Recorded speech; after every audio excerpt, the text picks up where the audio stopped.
नमस्कार, India daily live देख रहे हैं आप और मैं हूं आपके साथ Shivam Dubey. India daily live के बेहद खास बुलेटिन भारत डेली लाइव में आप सबका बहुत बहुत स्वागत। बुलेटिन की शुरुआत करेंगे करेंगे पहली खबर की ओर। पश्चिम बंगाल विधानसभा चुनाव को लेकर सियासी सरगर्मी तेज हो गई। तृणमूल कांग्रेस प्रमुख और मुख्यमंत्री ममता बनर्जी ने 291 सीटों के लिए पार्टी के उम्मीदवारों की सूची जारी कर दी है।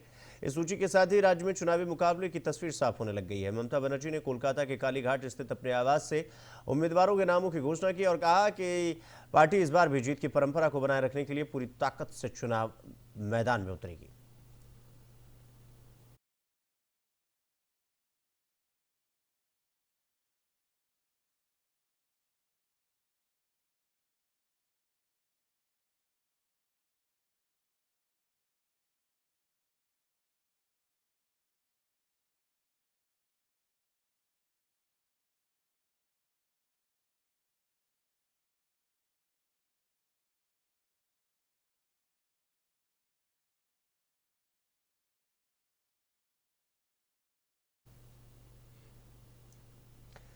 तो चुनाव आयोग ने 5 राज्यों में चुनाव की तारीख का ऐलान करते ही राज्यों में अधिकारियों के तबादले शुरू हो चुके हैं। पश्चिम बंगाल में सोमवार में 6 अधिकारियों के ट्रांसफर के बाद मंगलवार को केरल के 2 आईपीएस और 3 आईएएस अधिकारियों का ट्रांसफर कर दिया गया। 15 मार्च को असम, केरल, पुडुचेरी, तमिलनाडु और पश्चिम बंगाल के विधानसभा चुनाव के लिए वोटिंग होगी। बंगाल में 2 फेज 23 और 29 अप्रैल को वोटिंग होगी। तमिलनाडु, केरल, असम और पुडुचेरी में सिंगल फेज में चुनाव होंगे। तमिलनाडु में 23 अप्रैल, केरल, असम और पुडुचेरी में 9 अप्रैल को मतदान होगा और पांचों राज्यों का रिजल्ट 4 मई को आएगा।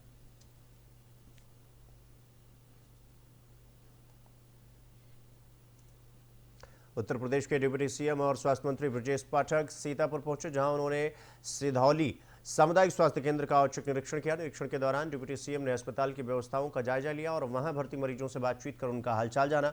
उन्होंने स्वास्थ्य सेवाओं की गुणवत्ता और मरीजों को मिलने वाली सुविधाओं के बारे में भी जानकारी ली और अधिकारियों को आवश्यक दिशा निर्देश भी दिए।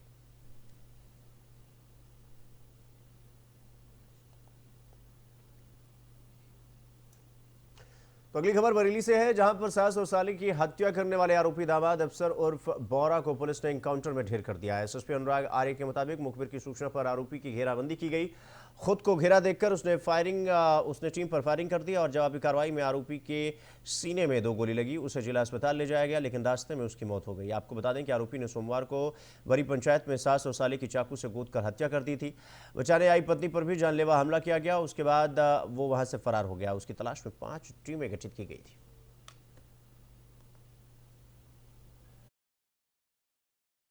कल थाना इज्जत नगर में रायपुरा चौधरी गांव में घटना घटित हुई थी, जिसमें एक आपराधिक प्रवृत्ति के व्यक्ति के द्वारा 3 लोगों को चाकू मार के घायल कर दिया गया था, जिसमें से 2 लोगों की मृत्यु हो गई थी और एक आरोपी की जो पत्नी है वो वर्तमान में उपचाराधीन है। रात्रि में पुलिस को सूचना मिली कि ये व्यक्ति गांव में अवैध शस्त्र के साथ घूम रहा है और इसके द्वारा अपनी पत्नी को हत्या करने के लिए दोबारा प्रयास किया जा सकता है। पुलिस के द्वारा अस्पताल में और जो गाँव है वहाँ पर काफ़ी फोर्स बढ़ाई गई।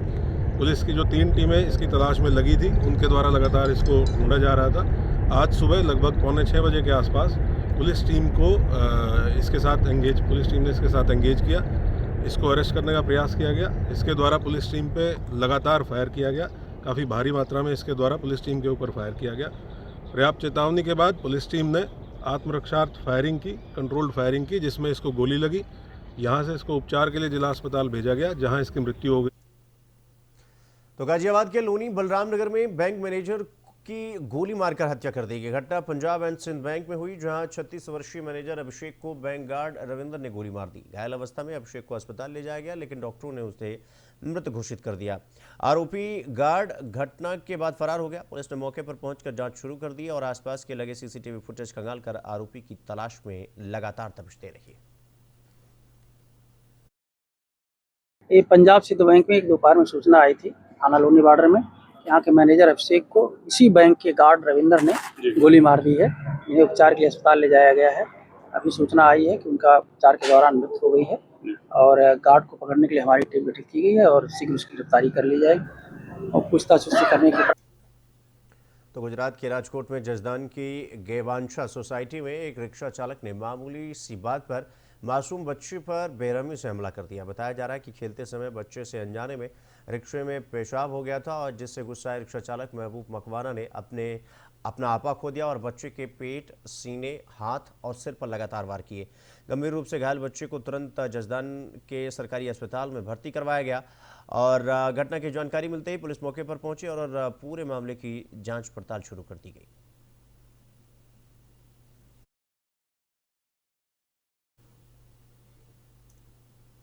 तो उत्तर प्रदेश के हमीरपुर में महोत्सव का भव्य आयोजन 23 मार्च से 27 मार्च तक आयोजित किया जाएगा। जिलाधिकारी घनश्याम मीणा ने प्रेस कॉन्फ्रेंस में इसकी तैयारियों की जानकारी दी और इस महोत्सव में सांस्कृतिक और विविध कार्यक्रम होंगे जिससे स्थानीय कलाकारों को अपनी प्रतिभा दिखाने का अवसर मिलेगा। प्रशासन ने आयोजन को सफल बनाने के विशेष इंतजाम किए और जनता से अधिक संख्या में शामिल होने की अपील की गई।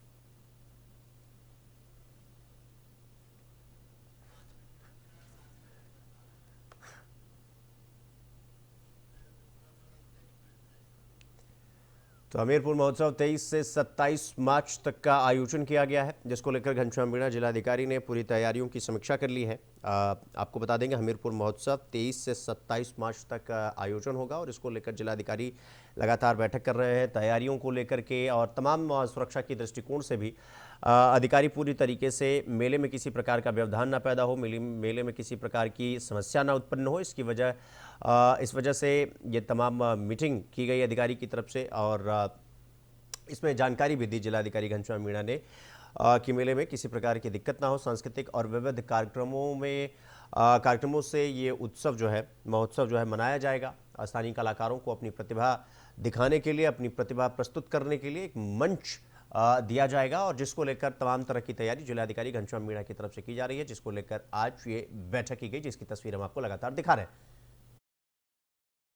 देखिए, अभी हम जो हमारा जनपद है हमीरपुर, उसमें 23 से 27 मार्च को हमीरपुर महोत्सव का आयोजन किया जा रहा है और ये सारा कार्यक्रम जो है पर्यटन विभाग के संयोजन से किया जा रहा है। इस कार्यक्रम में जितने भी हमारे बुंदेलखंड की जो विविध कलाएं हैं और जो कलाकार हैं, उनके द्वारा कई सारे कार्यक्रम प्रस्तुत किए जाएंगे।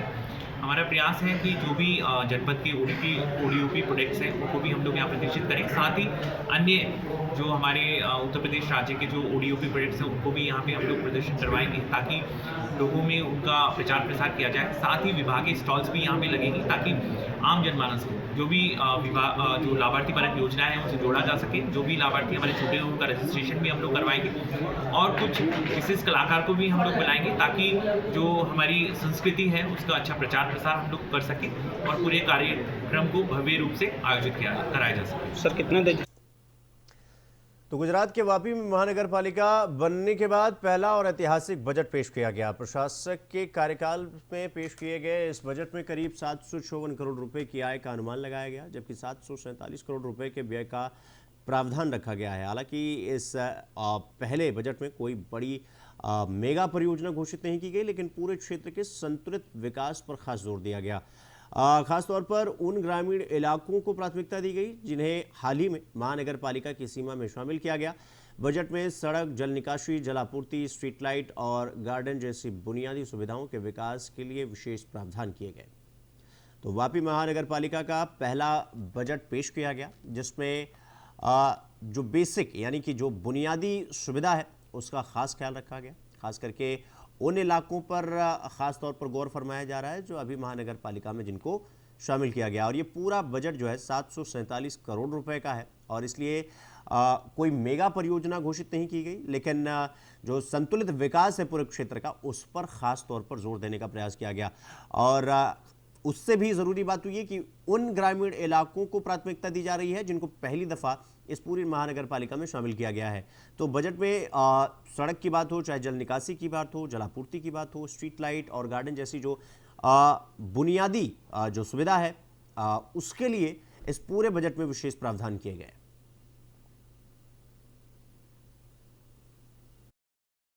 बजट आज माननीय વહીવટદારશ્રી મંજૂર કર્યું છે।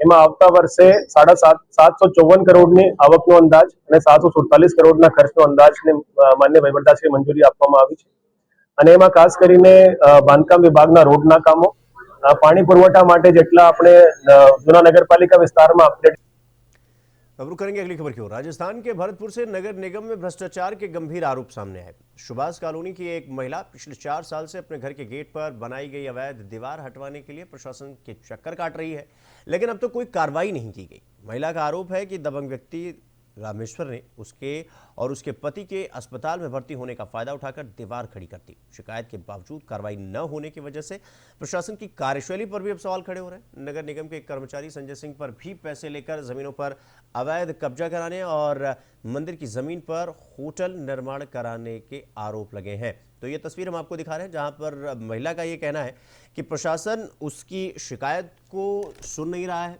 अनसुना कर रहा है, और जिसकी वजह से महिला जो है अपने परिवार के किसी व्यक्ति के बीमार होने पर वो अस्पताल में थी, और इस दौरान जो है विपक्षी ने, जिससे उसका विवाद चल रहा था, उन्होंने पूरी की पूरी दीवार खड़ी कर दी।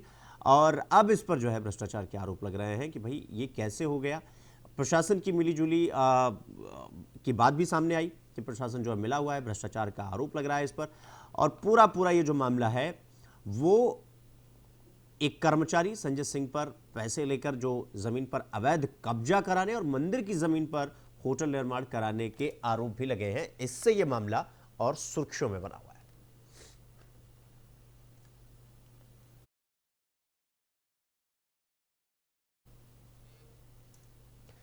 तो राजस्थान के कांवट कस्बे में एक ज्वेलर्स के 7 बंदूक की नोक पर लूटपाट की वारदात सामने आई। बदमाशों ने व्यापारी पर हमला कर आभूषणों से भरा बैग छीन लिया और कार में सवार होकर फरार हो गए। जानकारी के मुताबिक ज्वेलर्स व्यापारी विकास सोनी अपनी दुकान बंद कर घर जाने की तैयारी कर रहे थे, और इसी दौरान खंडेला की ओर से कार में सवार होकर आए 3 युवक दुकान के सामने रुके और उतरते ही 2 बंदूकें तानकर व्यापारी से लूटपाट करने लग गए। अचानक हुई घटना के बावजूद व्यापारी विकास सोनी ने हिम्मत दिखाते हुए बदमाश का सामना किया। इस दौरान एक आरोपी ने बंदूक से उनके सिर पर वार कर दिया, जिससे वो लहूलुहान हो गए। इसके बाद बदमाश आभूषणों से भरा बैग छीनकर मौके से फरार हो गया। पुलिस ने घटनास्थल से बदमाशों की छूटी बंदूक और चांदी के आभूषणों की थैली जब्त कर ली है और सभी आरोपियों की तलाश भी शुरू कर दी गई है। तो बंदूक की नोक पर ज्वेलर्स से लूटपाट की गई और ये मामला सुर्खियों में आया। उसके बाद से तमाम लोगों में इस बात को लेकर असुरक्षा की भावना आ गई है कि जिस तरह से सराफा व्यवसायी के साथ, ज्वेलर्स के साथ इस तरह से लूटपाट की गई, इस घटना को अंजाम दिया गया, उससे तमाम जो इलाके के लोग हैं वो डरे हुए हैं, वो सहमे हुए। उनका ये मानना है कि अगर बंदूक की नोक पर ज्वेलर्स के साथ इस तरह की चीज़ें हो रही हैं, प्रशासन के नाक के नीचे ये सब हो रहा है, तो फिर सवाल बड़ा हो जाता है, खतरा बड़ा हो जाता है। और इसी वजह से ये मामला लगातार तूल पकड़ता हुआ नजर आ रहा है। व्यापारी पर हमला करना और फिर बदमाशों का वहां से रफू चक्कर 9 तो 11 हो जाना, यह साफ तौर पर यह दिखाता है कि लॉ एंड ऑर्डर का, कानून व्यवस्था का, कानून का जो खौफ इन लोगों में होना चाहिए, ये जो लूटपाट के आरोपी हैं, इनमें वो नजर नहीं आया और इसीलिए इस तरह की घटना को अंजाम दिया। हालांकि पुलिस ने पूरे मामले पर संज्ञान लेते हुए अब एक्शन की तैयारी कर ली है। गिरफ्तारी की दबिश दी जा रही है कि जल्द से जल्द इनको गिरफ्तार किया जाए, क्योंकि ये लगातार ये मामला तूल पकड़ता हुआ दिखाई दे रहा है।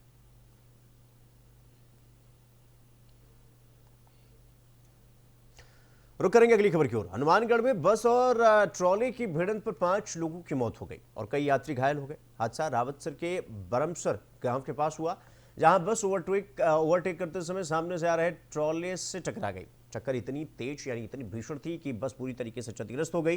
स्थानीय लोगों ने घायलों को बाहर निकालकर अस्पताल पहुंचाया। प्रशासन के अनुसार कुछ घायलों की हालत गंभीर है और उन्हें हनुमानगढ़ जिला अस्पताल रेफर किया गया।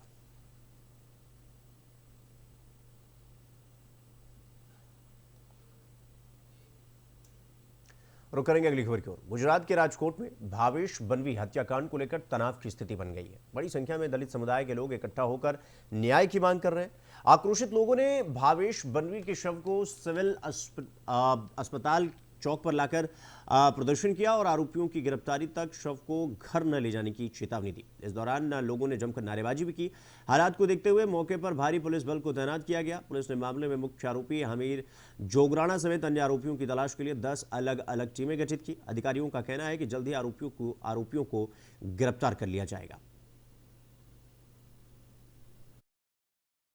આજે રાત્રે 4 વાગ્યાની આસપાસ અમારા ભાવેશભાઈ વાણવીનામાં અમારા એક યુવાનની રાત્રે હત્યા થઈ ગઈ છે। વારંવાર હત્યાઓના બનાવ બનતા રહ્યા છે।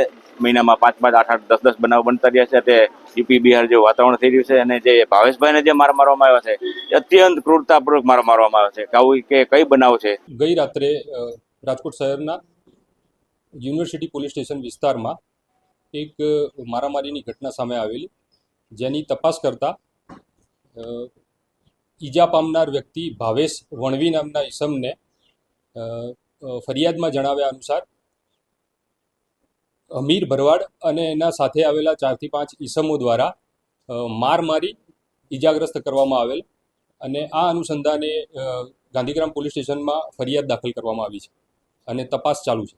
આજે રાત્રે 4 વાગ્યાની આસપાસ અમારા ભાવેશ रुक करेंगे अगली खबर की ओर। राजस्थान के डीग जिले में साइबर सेल ने ऑपरेशन एंटीवायरस के तहत सेक्सटॉर्शन के जरिए ठगी करने वाले गिरोह का भंडाफोड़ किया है। नरेश कुमार चनेजा के नेतृत्व में पुलिस ने गांव सोनोखर और गांवड़ी के बीच पुलिया के पास घेराबंदी कर 5 शातिर साइबर ठगों को गिरफ्तार किया। आरोपियों के कब्जे से 2 एंड्रॉयड मोबाइल और 14 फर्जी सिम कार्ड बरामद किए गए। पूछताछ में सामने आया कि ये आरोपी वीडियो कॉल के जरिए लोगों को ब्लैकमेल कर ठगी करते थे और अन्य साइबर अपराधियों को महंगे दामों पर फर्जी सिम कार्ड भी उपलब्ध कराते थे। पुलिस अब गिरोह से जुड़े अन्य लोगों की तलाश में जुटी हुई है।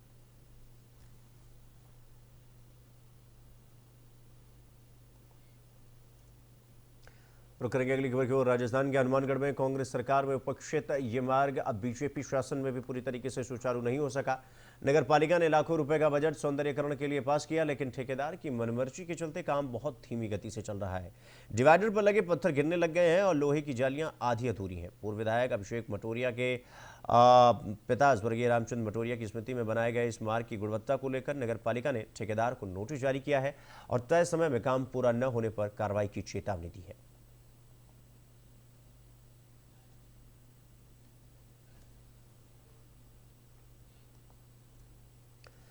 तो गुजरात के जेतपुर में धारेश्वर जीआईडीसी इलाके में रात को अपनी मोबाइल दुकान बंद कर घर लौट रहे व्यापारी खुशहाल भाई मेहता पर नकाबपोश लुटेरों ने लोहे के पाइप से हमला किया और 2 लाख रुपए के कैश से भरे बैग को लेकर वहां से चंपत हो गए।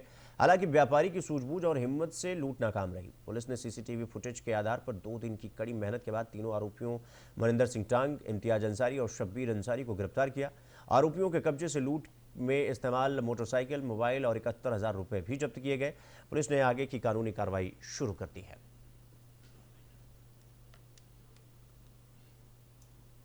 तो इसी खबर के साथ बुलेटिन में फिलहाल इतना ही, लेकिन देश और दुनिया की तमाम बड़ी खबरों को देखने के लिए देखते रहिए इंडिया डेली लाइव और मुझे दीजिए इजाजत। नमस्कार।